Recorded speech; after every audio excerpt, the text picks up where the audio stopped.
Flood, a hybrid crowd algorithm approach for visualizing biological networks. Many fields of science require meaningful and visually appealing layouts of networks, also known as graphs. One such discipline is network biology, where scientists use networks to understand the chemical reactions and protein interactions that underlie processes that take place in the cell. In order to present and analyze these networks, researchers require aesthetic layouts of these networks that clearly convey the relevant domain knowledge. One approach used by biologists to study their network is to lay out nodes and edges in such a way that it's easier to follow the downward information flow. We focus on such type of layouts in our work.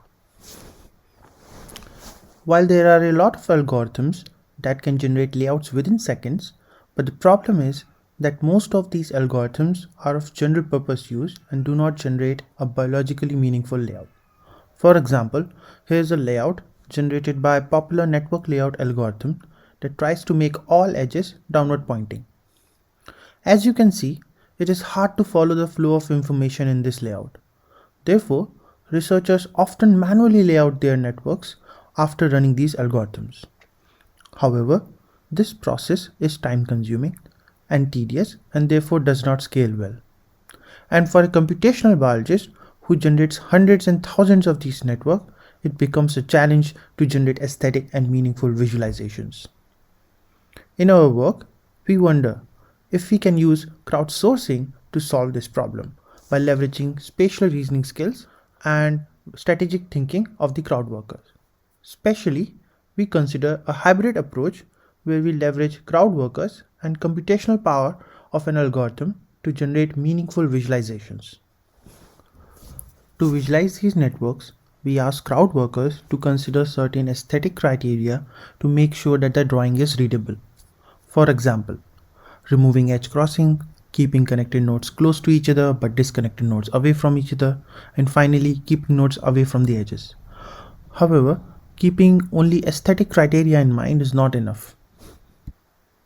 We also need to make sure that drawings are biologically meaningful and capture mechanistic information as well. Therefore, we also ask crowd workers to increase the number of downward pointing paths, which essentially capture the flow of signaling information from source nodes that are shown as green triangles here to target nodes that are shown as yellow rectangles here. So overall, the crowd workers' goal is to create a drawing that adheres to these 5 criteria, which makes sure that the drawings are both aesthetic and biologically meaningful. To support the crowd workers in our hybrid approach, we built a crowd interface called Flood. Flood assists crowd workers who have no expertise in biology or networks to lay out these biological networks. Let me give a demo of the crowd interface in Flood. In this demo, you'll basically see a user moving the nodes in the network as shown on the left so as to increase the total score, which is shown in the blue panel on the right. You can ignore the text in the middle for the moment. What I want you to see is how the crowd worker is moving the nodes to create new downward pointing paths. Also, as the crowd worker moves the nodes, you'll see that the system gives feedback on whether the scores increased or decreased.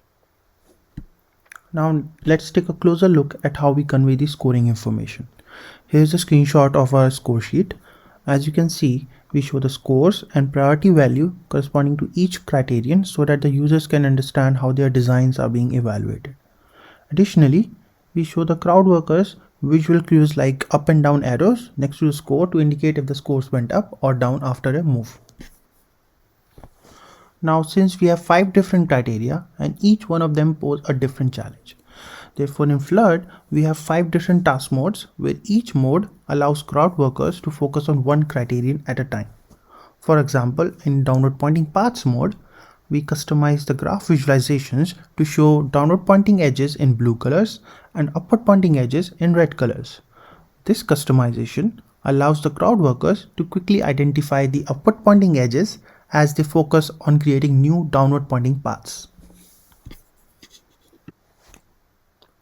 Now in a task mode, a crowd worker can get stuck and may not know where to start from. To help with this situation, we implemented clues.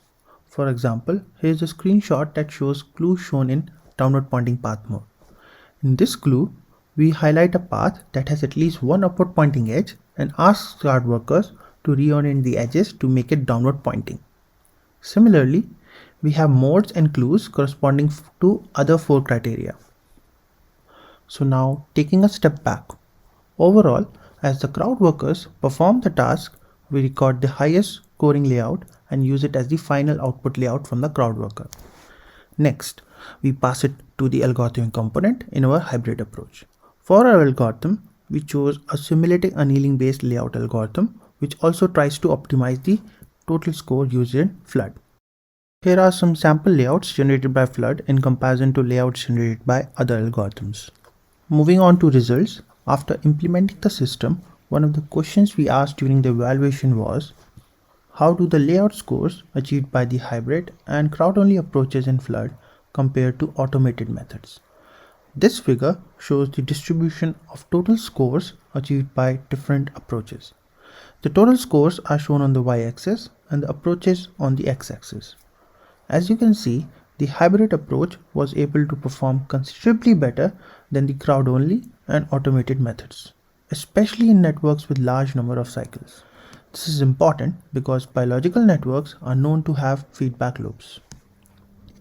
In the next part of our evaluation, we asked if these high scores translate to more effective layouts. To answer this question, we conducted a task effectiveness study where we asked participants to interpret the flow of information in the network visualization. We recruited 7 participants with research backgrounds in computational biology and asked them to perform 60 tasks each. What we found at the end of the study was that participants are significantly more accurate with Flood layouts than algorithmic baselines. Similarly, when we looked at the time taken to complete a task, we found that participants were significantly faster with Flood layouts. We even found that they were more confident with Flood layouts and felt they were easier to understand in comparison to algorithmic baselines. So to summarize, in this work, we proposed and developed a hybrid crowd power system to create high-quality visualizations of biological networks. One could imagine a similar hybrid system could work for other types of layout design tasks that require careful relative arrangement of entities in a two-dimensional space. Examples of such tasks include drawing integrated circuits, mapping social networks, and designing interior spaces in houses and buildings. Flood is publicly available to citizen scientists at flood.graphspace.org. So if you found our work interesting and want to use Flood to generate visualizations for your networks or have any questions, please use these details to contact us. Thank you for your attention.